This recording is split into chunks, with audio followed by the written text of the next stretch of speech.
Hi hello नमस्कार, मी काजल तुम्हा सगळ्यांचं परत एकदा आपल्या आजच्या ब्लॉगमध्ये अगदी मनापासून स्वागत करते। तर आज आहे सोमवार आणि रुद्र खाली तोडतोय फुलं। सापडतंय, राहू दे, बस जेवढे असतील तेवढे आण।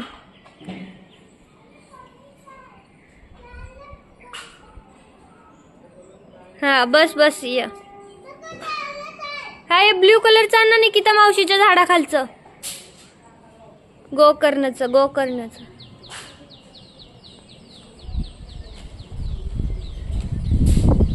या बस झाली, भरपूर झाले, झाली फुलं तोडून रुदू झाली। तर रुद्राचं चाललंय फुलं तोडायची। माझी तर टिक्का लावून दिवा वगैरे लावला तर केव्हापासून येतोय तो, तेवढ्यात ते पोस्ट ऑफिसवाले सर आले होते, म्हणजे ते पिकअप जे करतात ना तेच। मग ते घेऊन गेले माझी पार्सल, आजची सगळी पार्सल घेऊन गेले। 10 होती तर मी हिशोब एकदम क्लिअर ठेवलाय। आता मी 10 पार्सल दिले ना, तर मी मागच्या वेळी 1000 रुपये दिलतो, तर त्यातून 750-800 गेले होते। जे शिल्लक राहिले ते आता आजच्या पार्सलमध्ये त्याची काय जे कमी जास्त असतील ना ते करून घेतील। आणि आज पण मी 1000 रुपये दिले, म्हणजे असं आपलं पैशाचा हिशोब एकदम क्लिअर ठेवायचा, उगा पैशामुळे काही नको। कारण ते पण त्यांचं पण ते काम आहे, तर एक्स्ट्राचा चार्ज नाही घेत। आधीचा जो पिकअप घ्यायला जो माणूस माझ्याकडे येत होता ना, तो माझ्याकडून पेट्रोलचे 100 रुपये घ्यायचा। मी ह्यांना विचारलं तुम्ही काय कमिशन घेणार, तर ते म्हणले की नाही असं काही कमिशन नसतं, पिकअप फ्री आहे आता वगैरे। तर बरं झालं म्हटलं, माझं पैसे वाचले 100 रुपये तरी। तर ठीक आहे चला, आता इथं ना बऱ्यापैकी ना छान वाटायला लागले बघा। पिकअप वगैरे नाही आहे, मला जावं लागत नाही बाहेर कुठे जास्त, त्याच्यामुळे माझ्या पण थोडं चेहऱ्यावरची तेज आलं आहे, नाहीतर एकदम हिरमुसल्यासारखा माझा पण चेहरा राहायचा। कारण थकूनच तेवढी जायची। आता घरातलं हे माझं काम ह्याच्यामध्ये ठीक आहे, पण बाहेर सारखं जायचं म्हटलं ना थकून जातं जास्त। बाहेर जास्त जायचं म्हटलं की नको वाटतं बाहेरचा लोड, हे घ्या ते आणा हे घ्या ते। आणि आता तर पावसाचे दिवस सुरू आहेत, तर आता थोडी मी रिलॅक्स आहे। आणि आपल्याला वाटतं, मला किती म्हणजे वाटायचं की लगेच निघावं इथून माघारी, लगेच निघावं, कारण इथं राहावंच वाटत नव्हतं। पण आता बघता बघता 2 महिने झाले, आता 4 तारखेला 2 महिने होतील आम्हाला इथं। त्यामध्ये आम्ही 15 दिवस गावी राहून आलो, पण तरी 1.5-2 महिने होत आले। इतक्या पटकन हा 1.5 महिना 2 महिने गेले ना, मला असं वाटतच नाही की आम्ही आत्ता, म्हणजे लई दिवस झाला आलो। मला असं वाटतं आम्ही आत्ताच आलो होतो दमनवरून आणि लगेच आता 2 महिने झालेत असं वाटतंय। तर पाऊस तर सुट्टीच नाही, सुरूच झाला डबल। तर आता ना रुद्रने फुलं बिलं आणली, मस्त देवपूजा झाली आता। तर आता ना म्हणजे 2 महिने झाले बरं का, इतकं म्हणजे आता ठीक वाटतं, आता एवढं काही वाटत नाही। कधी मध्ये तरी दमनची थोडी आठवण येते बरं का, कारण तिथे इतकी ओळख झालेली, इतक्या दिवस राहिलेलो। पण आता इथे ठीक वाटतंय, फक्त आता रुद्राच्या शाळेचं आणि ह्याचं थोडंसं आहे प्रॉब्लेम। तर मग रुद्राचे पप्पा म्हणे पुढच्या वर्षी रुद्र पहिलीत जाईल ना, तर मग तुम्ही तिकडे राहा, भले तिकडे दमनला राहा, नाहीतर कुठे पुणा मुंबई कुठेही राहा, पण तू तिकडे राहा आणि मी इथे राहतो असं म्हणतायत। तर मी म्हटलं असं असतं का तेव्हा, एक जणांनी इकडे राहायचं आणि एक जणांनी तिकडे राहायचं, कुठेतरी राहायचं आपल्याला रेंटने। आता तिकडे स्वतःचं घर असलं तर ठीक आहे, मी रुद्र तिकडे राहायला असतो आणि हे इकडे राहिले असते। त्यांना काही एकटं सिंगल राहिले तर काही इतकं नाही राहणार, पण मग असं उगाच तिकडे एकाने भाड्यानं राहायचं, इकडे एकाने भाड्यानं राहायचं। तर ते म्हणतायत, माझं म्हणजे आमचं चाललं होतं की लगेच जायचं, पण ते म्हणतायत की नको, कंपनी चांगली आहे आणि काम पण चांगलं दिलंय त्यांना, त्यांना जरा चांगलं काम दिलं इथं। मग ते म्हणतायत नको, मी थोडे दिवस तरी काढतो। त्यांना आवडली कंपनी आणि जायचा पण त्यांनी इतका काय आता त्रास होत नाहीये। ते म्हणतायत मला ठीक वाटतं, एवढं काय वाटत नाही असं म्हणतायत, पण मला पहिलीला रुद्रला इथं ठेवायचं नाहीये। मला वाटतंय की नको पहिलीला रुद्रला इथं, असं थोडं आपल्या बजेटमध्ये बसणाऱ्या शाळेत टाकायचं त्याला, आणि थोडी चांगली राहील अशी शाळेमध्ये टाकायचं माझा विचार आहे। तर बघू आता, तसे एकटी तर मी जाणार नाही। ते म्हणे मला सारखंच म्हणतायत ते तू रुद्र तिकडे राहा। मग मी म्हटलं ठीक आहे, मग घर घ्या, आताच घर घेऊन टाकू म्हटलं तिकडे, नंतर तुम्ही या तुमचा जॉब तिकडे शिफ्ट करा, आम्ही आता मी रुद्र जातो। बघूयात काय होतंय, नशिबात असलं तर होईलही घर या वर्षी असं माझा वाटते होईल म्हणून, कारण की आहे आता थोडंसं म्हणजे थोडंसं मला तिकडचं थोडंसं दिसायला लागलंय। आता म्हणतात ना आपल्याला की लक्षणं दिसतात, आता आपलं होईल असं वाटतंय होईल म्हणून, कारण की थोडंसं आम्ही आता बऱ्यापैकी थोडं सेव्हिंग पण केलेलं आहे आणि फक्त चांगलं भेटावं। पण त्यांची अशी इच्छा आहे की तिकडे पंढरपूर सोलापूर त्या साईडला घेऊ, तर म्हटलं आपल्याला हे बघा, आपणला कसं आहे ना, आपल्याला वाटतं की गावाकडे असावं, पण तुम्ही जोपर्यंत रिटायर होत नाही तोपर्यंत तुम्ही जॉब सोडत नाही. तर 60 वर्षापर्यंत, 55 वर्षापर्यंत, त्यांचा काय 55 का 52 वर्षाचं काय आहे, तर तोपर्यंत पण रेंटच्या घरात का राहायचं, तोपर्यंत आपलं आयुष्य संपलंच की मग जमा काय राहिलं. मग ते म्हणे गावाला चांगलं घर बांधून परत म्हातारपणे तिकडं राहायला जावं, तर असं नाही होत. परत रुद्र मोठा झाला, त्याने इकडे जॉबला लागला, तर तो म्हणे राहा मम्मी पप्पा माझ्यासोबत, जरा आलं इकडेच राहिलो. तर पुढचा विचार खूप म्हणजे मला असं वाटतं की भले 5-6 वर्ष का असेना, पण स्वतःच्या घरात स्वतःला राहायला भेटायला पाहिजे. त्यांचं चाललंय पुण्याला घेऊ, इकडं घेऊ, तिकडे घेऊ, मग ते राहिले. इथं कसं खूप रेंट, एवढा रेंट म्हणजे असा छातीतनं गोळा येतो 10,000 रुपये टाईप करताना. इतका म्हणजे तू जास्तच होतं तिथं. म्हणजे ठीक होतं असं 5-5.5 हजारामध्ये सगळं व्हायचं, मग ते एवढं काय रेंटनी द्यायला वाटलं नाही. पण आता इथलं हे 10,000 रेंट नाही परवडत. आम्हालाच 10 आहे, बाकीच्या नंतर 13, 12, 14 खूप आहे. तर आम्ही थोडीशी रूम हे घेतली म्हणून आम्हाला 10 आहे. थोडी अजून ह्याच्यापेक्षा पॉश रूम असते, म्हणजे हीच थोडी पॉश असते ना, अजून तिला थोडं रिनोव्हेशन केलेलं राहिलं असतं ना, तर आम्हाला 13-14 मोजावे लागले असते. तर ठीक आहे, चला आता आज मी ना सगळे ड्रेस माझ्यासाठी स्वतःसाठी रेडी करणार आहे. त्यामध्ये पहिला हाय, आणि एक पण मी ना असा कट कुर्ती शिवणार नाही असलीवाली, मला आवडतच नाही कट कुर्ती. आणि मला काय माहीत, मला एवढा कटच्या कुर्ती नाही जास्त आवडत. तर हा वाला दुसरा कपडा आहे, जो की मी दमनमध्ये ना रोडवरतीच यायचे, ते गाड्यावर यायचे, पण कपडे खूप मस्त भेटायचे, 25 रुपयाला मीटर भेटायचा. हे बघा, त्यातूनच आणलाय, मस्त आहे हा पण. मी 2-2.5 मीटर घेतला होता. आणि त्याच्यानंतर ही वाली साडी. तर आज मला काही काम नाही, तर मी आज सगळी स्वतःचीच आउटफिट्स रेडी करणार आहे. स्वतःसाठी भरपूर सारे ड्रेस शिवणार, तर ह्या 3चे वेगवेगळे शिवते. आणि एखादा पॅन्ट प्लाझो पण शिवणार आहे. ह्याचा प्लाझो शिवला असता, पण अशा कपड्याचे धागे निघतात, त्यामुळे ह्याची मी गोल कुर्ती शिवणार आहे. आणि पिंक किंवा मग ऑरेंज कलरची पॅन्ट, बघूयात कशी होईल तशी.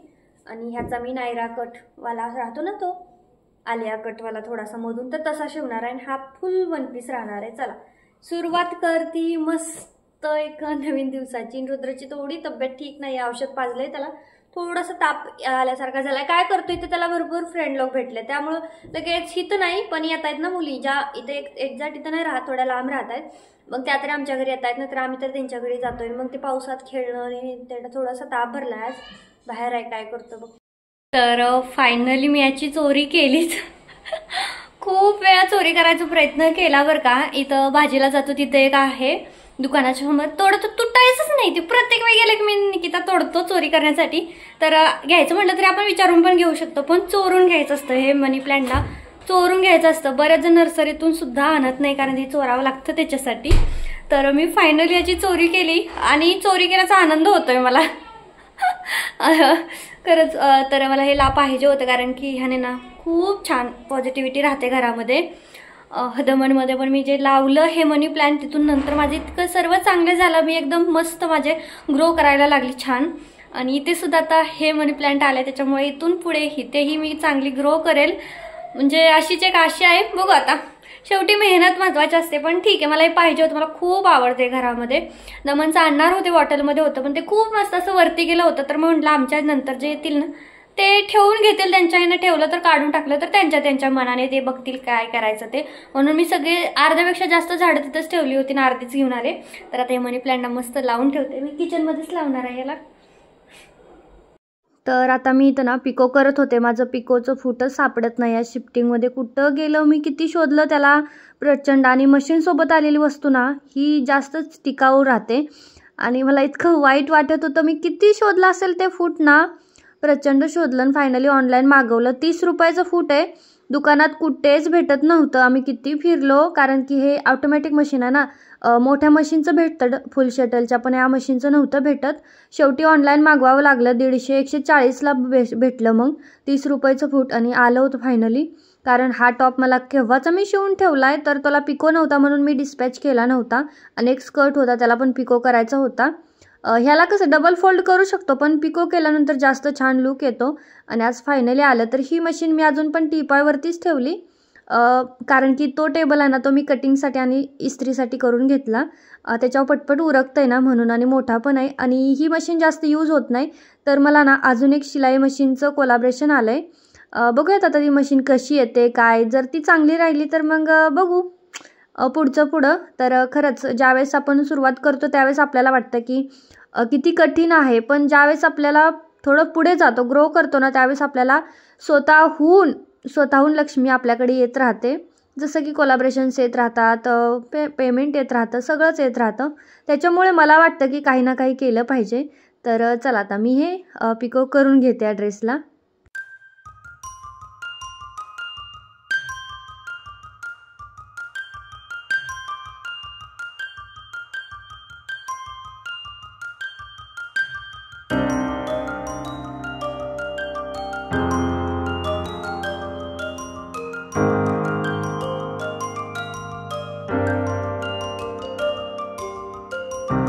फायनली आजच्यातला पहिला ड्रेस रेडी झालाय आणि ह्याला बघा पुढून आणि पाठीमागून सेमच मी गळा केलाय, कारण मला बंद नव्हते लावायचे, म्हणजे मी डेलीच यूज करणार आहे, कारण खूप मस्त कपडा आहे. तर त्याच्यामुळे मी म्हटलं की डेली यूज करूया. आणि बाहेर घातला असता एक दोनदा पण कुठे जाणंच होत नाही, कारण कुठे आता जाणारच नाही. तर ह्याला बघा स्लीव्जला मी इथे इलास्टिक लावले, पण माझे इलास्टिकची स्लीव्ज कधीच रुतणार नाही. हे बघू शकता तुम्ही जवळून. कधी आता मी किती वेळ झाला घातलंय तरी इथं बिलकुल पण टिक नाही. तर माझी इलास्टिकवाली स्लीव्ज अजिबात रुतत नाही. मी तर बरोबर वाजून तरी थोडं ढिल्लं ठेवलंय. फिटिंग जरी केलं असतं ना तरी पण नाही रुतणार, कारण मी बरोबर एक्झॅक्ट असं घेते. इथं छोटासा पफ आहे आणि भाई. तर हे बघा असा गळा आहे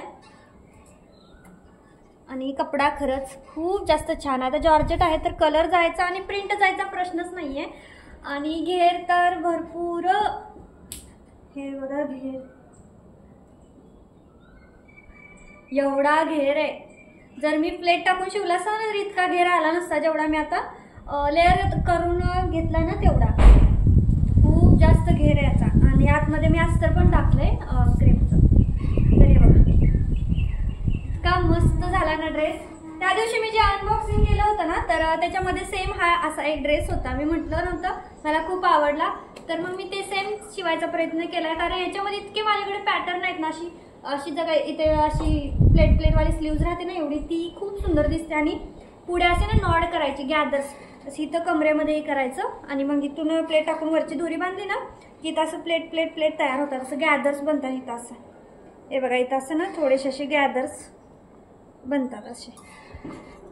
हे अशा प्रकारचे गॅदर्स बनतात. खूप सुंदर लुक येतो त्याने.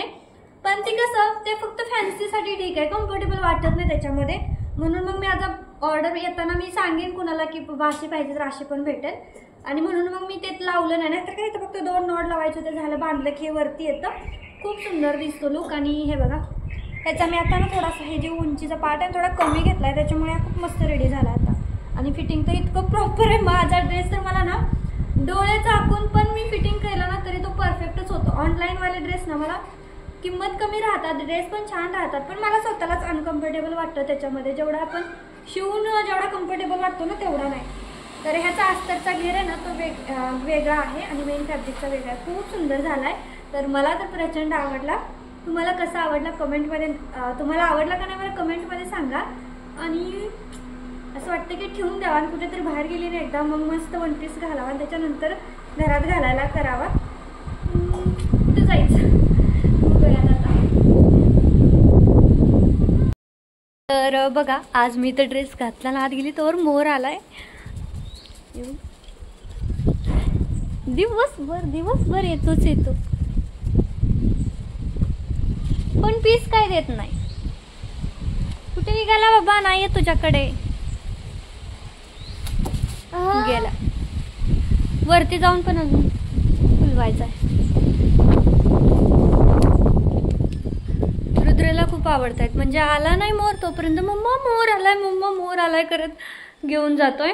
तर मोर आलाय ह्याच्यावरती, म्हणजे कालच्या व्हिडिओमध्ये बरंच कमेंट आली होती की एका साईडला कापून खातायत आणि एका साईडला दाणं टाकतायत. तर अशी कमेंट आली होती. तर मला काही वाईट वाटलं नाही बघा. साहजिक आहे, मनात एखाद्याचा प्रश्न येतो आणि ते बोलून दाखवतात आणि बोलून दाखवली पाहिजे प्रत्येक गोष्ट. तर असं काही नसतं बघा. आता जसं आपण म्हणतो ठीक आहे मी बंद करेन, मला वाईट वाटतंय ना, मलाही वाईट वाटतं, मग मी बंद करून टाकेन खायचं. ठीक आहे, असं काही नाही की माणूस मरत नाही, की खाल्लं नाही म्हणजे काय माणूस मरत नाही. ठीक आहे, असं काही नसतं. पण कसं आहे, आम्ही धनगर आहोत. आमचा व्यवसायच आहे शेळ्या मेंढ्यांचा. तुम्ही जर मी यूट्यूबवरती कोणाचाच ब्लॉग बघत नाही, कोणाचेच, कारण नुसती नोटंगी मला आवडत नाही. जे रिअल आणि लाईफ दाखवतात ना तेच तसंच आवडतं. जसे मी फक्त संध्याकाळी आम्ही जेवताना कंटिन्यू रोज धनगरी जीवन हा चॅनल आहे बानाईचा, रोज व्हिडिओ बघतो त्यांचा जेवताना, रोज संध्याकाळी बघायचाच. जवळ टीव्हीला त्यांचा व्हिडिओ लावत नाही ना तोपर्यंत घशातून खास उतरत नाही खाली. रिमोट शोधून शोधून शोधून लावणार, रिमोट जर सापडत नसला ना तरी. तर असं आहे. त्याच्यामुळे हे बघा आम्ही धनगर आहोत आणि आमचा व्यवसायच तो आहे. आता तरी आम्ही ठीक आहे, पण लहानपणी आम्ही असंच, त्यांचं कसं चाललेलं असतं बघा, आज इथं वाडा ती मांडायचा, दुसऱ्या दिवशी ते ओझं उचलायचं, आज स्वयंपाक करायचा रात्रीचा, उद्या सकाळचा स्वयंपाक करायचं आणि सकाळ 10 वाजले की लगेच तो बिछाना ओझं उचलायचं, घोड्यावर टाकायचं, निघायचं. तर आमचा पण हा सेम व्यवसाय आमच्या घरी. म्हणजे माझ्या सासरी पण मेंढरं होती, माहेरी पण माझ्या चुलत्यांच्या अजून आहेत.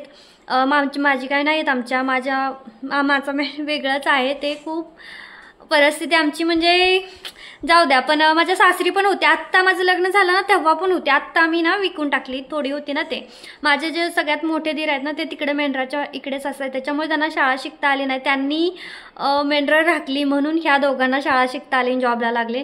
तर असं असतं बघा. तर आमचा व्यवसायच तो आहे. आता तुम्ही समजा आम्ही मेंढरं पाळतो, आमच्या माझ्या शेळ्या तर आहेतच अजून दोन्हीकडे, आणि दिवसभर माझी आई पण शेळ्याकडे जाते, मी जाते म्हणजे मी रुद्र माझ्या पोटात होता तेव्हाही जात होते, आत्ताही जाते. गावाला गेल्यानंतर आईला कुठं जायचं असेल तर जावंच लागतं, ऑप्शन नाही. आणि मला तर इतकं आवडतं ना शेळ्याच्या मागे जायला प्रचंड. मी काय बोलली ना, रुद्रचे पप्पा लगेच म्हणतात तुला ना शेळ्या मेंढरा राखणाराच भेटायला पाहिजे होता. मग मी ते बानायचं चॅनल लावते, दाखवते बघा शेळ्या मेंढरावाला भेटला असताना मस्त नैसर्गिक जीवन, बानाई मस्त रानमेवा खाते, मस्त छान जागेवरती रात्रीचं स्वयंपाक. खरं कष्ट खूप आहेत पण ते जीवन खूप मस्त आहे. तर माझं असं म्हणणं आहे की बघा आता आमचा व्यवसाय तो आहे, समोरच्यानं बकरी कापलीच नाही, बकरी खाल्लीच नाही तर आमच्या मेंढरांचं बकऱ्यांचं काय करायचं, कोण घेणार त्याला? कुणी घेऊन फक्त घरात शोसाठी बांधायला तर कुणीच घेणार नाही ना, की बाबा चला आपण पाळूया ह्याला, कुणी सुद्धा नाही. जर कुणी खाल्लंच नाही तर त्यांचं काय होईल, त्याचं काहीच होणार नाही ना. मग आमचं प्रत्येकाचं एक काम असतं, व्यवसाय असतो. जसं मेंढपाळांचा व्यवसाय आहे, बकरी थोडी मोठी झाली की त्याला विकायचं जायचं, विकून खटकाला विकायचं. खटक काय करतो, कापतातच पुढे जाऊन. त्याने पुढच्याने या खटकाने घेतलीच नाही, कापायचं नाही, त्याने ठरवलं नाही बाबा मी मटण काय वाटणार नाही, खाणार नाही, बंद केलं. तर असं नसतं. प्रत्येक एक गोष्ट ना त्या ह्याला घडलेली असते. आता मेंढरं आहेत म्हणून लोक खात आहेत, लोकांनी खाल्लंच नाही तर मेंढरच राहणार नाही, नष्ट काहीच राहणार नाही ना. कशाला करतील मेंढरं, काय व्यवसाय, फायदा काय त्याचा जर ते विकलंच नाही केलं तर असं असतं बघा. प्रत्येक गोष्ट हे निसर्गाने तशी घडवलेली आहे आणि ती माणसं तशी त्याला घडवत गेली. त्याच्यामुळे मला असं काही वाईट वाटत नाही. मला वाटतं जे आहे तेच आहे. तर जाऊ द्या. हा सुंदर ड्रेस घालून मी इतकी खुश आहे आणि ग्लो तर बघा चेहऱ्यावरचा एकदम मस्त आणि छान वाटते, खूपच छान. तर मी माझा म्हणजे उत्तर दिलं बरं का कमेंटला, कारण मला कमेंटमध्ये रिप्लाय करायला मला थोडंसं असं वाटलं म्हणून मी ह्याच्यामध्ये बोलून गेले. तर एक काम असतं प्रत्येकाचं, काम नाही केलं तर पैसे मिळत नाही, प्रत्येकाचं आपलं काम असतं. ठीक आहे. तर चला, आता तुम्हाला वाटत असेल बाळूमामाची मेंढरं आहेत बघा, देव आहे. बाळूमामा मटण खात नाही, तुम्ही जर बघितलं असेल नॉनव्हेज खात ना, आमचा देवच आहे तो. म्हणजे खूप जास्त मानाईच्या ओझ्यावरती सुद्धा बाळूमामाचा फोटो आहे. काही नवीन केलं की लगेच तिथं रोज सकाळी ती देवाची पूजा करते आणि दुपारी ओझं उचलताना तो देव उचलते, माहिती आहे, रोज. पण तिच्याकडे आहे. आणि मग त्यांनी तिचं असं म्हणते, म्हणजे आईसारखीच आहे, माझ्या आई समान. तर त्यांनी मग आता बाळूमामा खात नाही, पण मेंढरांचं काय करणार. तर हे बघा, प्रत्येकाचं देव आहे, देवाने सुद्धा केलं, मग आपण तर सोडून द्या. तर चला, आता मला बाकीचा माझा दुसरा ड्रेस रेडी करायचा आहे आणि खूप एक्साइटमेंट आहे तोही कसा रेडी होईल यासाठी. रुद्राची थोडी तब्येत ठीक आहे, नाही तर त्याला पहिलं मी झोपवणार आहे आणि मग मी माझा दुसरा ड्रेस. तर इथं फायनली दुसरी पण कुर्ती शिवून झाली, जी मी नायरा कटमध्ये शिवलेली आहे. म्हणजे घेरसारखंच दिसतं ते, आणि शॉर्ट शिवले जरा, कारण ह्याच्या खाली मला धोती पॅन्ट शिवायचे. तर बघूया आता पॅन्ट कधी रेडी होते. पण ह्याला अस्तर नाही लावला, मला असं वाटत होतं लावायला पाहिजे होतं, पण म्हटलं खूप जाड होता कपडा, गरज नाही आहे. तर आज आमच्या साहेबांचा पहिला पगार आलेला आहे या कंपनीचा, आणि त्यानिमित्त त्यांनी येताना मिठाई आणली न सांगता, कारण त्यांना माहीत आहे मला आणि रुद्राला ना दुधापासून तयार झालेली मिठाई प्रचंड आवडतात. इथं माहीत नाही कुठं भेटली, पण ही इतकी छान होती. मी याच्या आधी आणली होती एकदा मागच्या आठवड्यात, पण मला ती नव्हती आवडली, पण ही मात्र प्रचंड छान होती. आणि फायनली त्यांचा पहिला पगार झालेला आहे.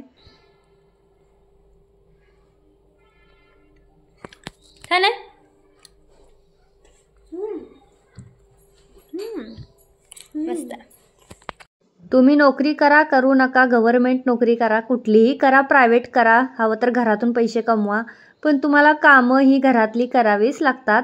तर झालं असं होतं की काल सुट्टी होती ना, तर मला माहीत नव्हतं यांचे कपडे पडले होते.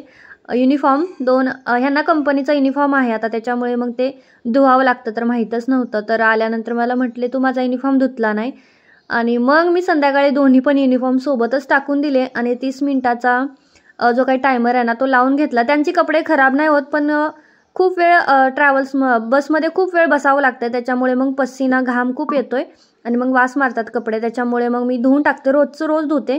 पण नाही ओळखतच नाही कोणता शर्ट धुतला आणि कोणता नाही धुतला. तर तेच बघा आता करत होते रात्री एवढ्या लेट, आणि आता मशीनचे कपडे सुकायला नाही टाकत तोपर्यंत झोपता पण येणार नव्हतं. तर भांडी म्हटलं मस्त पटपट धुवून घेते. तर बाहेर भांडी धुवायचं म्हटलं ना बसून इतका वैताग येतो ना, ते बेसिनमध्ये ठीक राहतं आपलं, एक भांडं पडलं पटकन घासून घेतलं म्हणजे भांड्याचा राडा पण पडत नाही. पण इथं मोठी मोठी भांडी नाही धुता येत, मग सगळे मोठी भांडी मी बाहेर नेते.